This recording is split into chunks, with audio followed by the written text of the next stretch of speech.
rejected him, and the people of Jerusalem stood up to jump on Paul and to kill him, and Barnabas helped him to escape from Jerusalem. Now this is the Paul who has rewritten the life of Jesus Christ and said to us, one, Jesus said, I came not to change and alter the law. Whose law? The law of Moses. Not one jot, nor one tittle, till heaven and earth shall pass away. No one must change or alter the law. For anyone that does so is the least in the sight of God. That's what Jesus said. Now Paul said he came with a new covenant. Paul said he came with a New Testament. Paul said he came to the Gentiles, and that they no longer had to, those that followed Paul, they no longer had to observe the law of Moses. What was the law of Moses? The 10 Commandments. They no longer had to. They could eat pig's meat. The Jewish people today, following the law of Moses, they can't eat pig's meat. So how could Paul change that law and tell them they could eat pig's meat? Paul said they didn't have to circumcise. All Muslims, all Jews, all of those that follow the prophets are circumcised. How is it that Paul said they don't have to be circumcised? Paul said they didn't have to observe the Sabbath. Now the Sabbath is one of the commandments, one of the 10 commandments. And Jesus said, when they asked him about, Jesus said, do you know which is the greatest of all the commandments? What commandments was he talking about? He's talking about the commandments of Moses. He said, do you know which is the greatest commandment? Jesus said, love the Lord thy God with all thy heart and all thy mind and all thy soul. This is what Jesus said was the first of the commandments. Because that commandment from Moses was, hear ye, O Israel, the Lord thy God is one, and thou shalt not worship anyone except the Lord thy God, and thou shalt not bow down to any graven images in the heavens or in the earth or in the sea below. For the Lord thy God is a jealous God, and thou shalt not worship any gods along with him. That was the first of the commandments. But Paul said we didn't have to observe that commandment.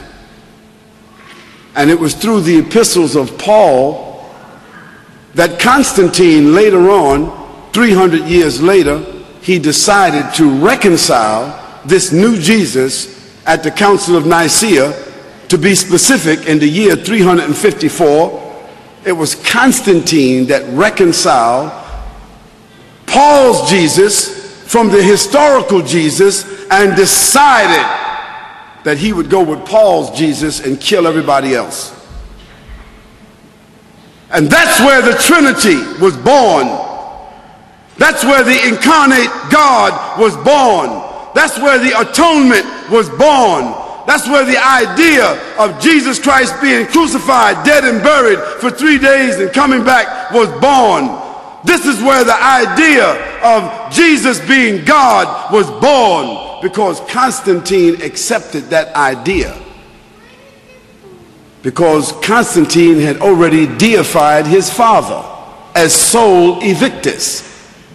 And that's how December the 25th became the birthday of Jesus. Although Jesus could not have been born December 25th, because that would have been the winter in Lebanon. And anyone here that is from Lebanon will tell you September the 25th is probably snow in the ground. So why would they have a baby in the manger when there's snow on the ground?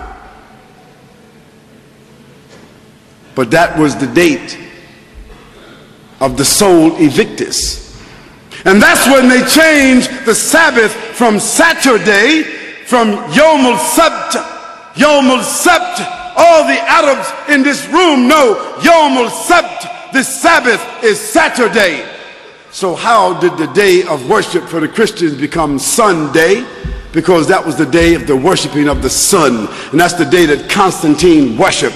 And that's where they took the name of Jesus and changed the Sabbath and made it into Sunday. And Moon Day, Monday. And Tuesday, Tur, another god. And Wednesday, another god. And Thor's Day, another god. And Friar's Day, another god. All gods of the Romans and the Greeks. What did that have to do with Jesus Christ? Absolutely nothing.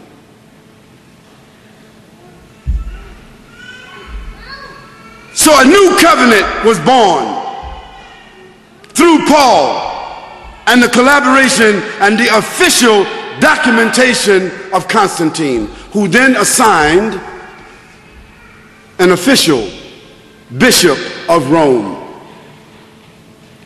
That Bishop of Rome became the official pontiff of the Catholic Church. And so today, that's why the Pope is called the Pontiff. He's called the shadow of God on earth. Whose shadow? Whose God? The God of Paul, the God of Constantine. Certainly not the God of Jesus. Now Paul, through his writings, set up a nefarious situation that virtually stamped out, wiped out, imprisoned, tortured, killed, eliminated all of the Unitarians, because those that followed Jesus Christ were called Unitarians. That means they were subscribing to one God. And what happened to the Unitarians? They were thrown to the lions. They were thrown to the lions until they were gradually eliminated. Then Constantine made Christianity the official religion. Why? Because he made a distinction between the Nazarenes and the Christians. If you were Christian, you were cool. If you were Christian, you were official. If you were Christian, you could be assimilated. If you were Christian, you were Constantized. If you were acceptable, if you embraced the Pauline doctrine, then you became a Christian. And Christian then became an antithesis of the Nazarenes. It also became an antithesis of the life and the message of the historical Jesus. This new evolution, this new faith system, officially adopted by Constantine, the Roman emperor, the establishment of the Church of Rome, and the subsequent Christology that has developed. I said Christology. Now, what is Christology? Christology is the scientific, systematic dramatization and mythological replacement of the historical Jesus.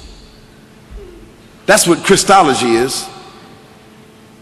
Because if we want to love Christ and follow Christ, we have to follow the real Christ. We have to follow, find, and subscribe to the historical Christ. The issue is, who is willing to follow the historical Christ? And even after you receive the information, some of you are angry right now. If you had some rocks, you'd probably stone me right now.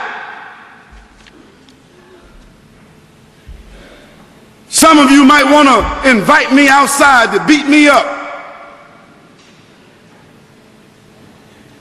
You might want to stand up where you are and just say, "You're a liar. I don't care what you say. Jesus is God.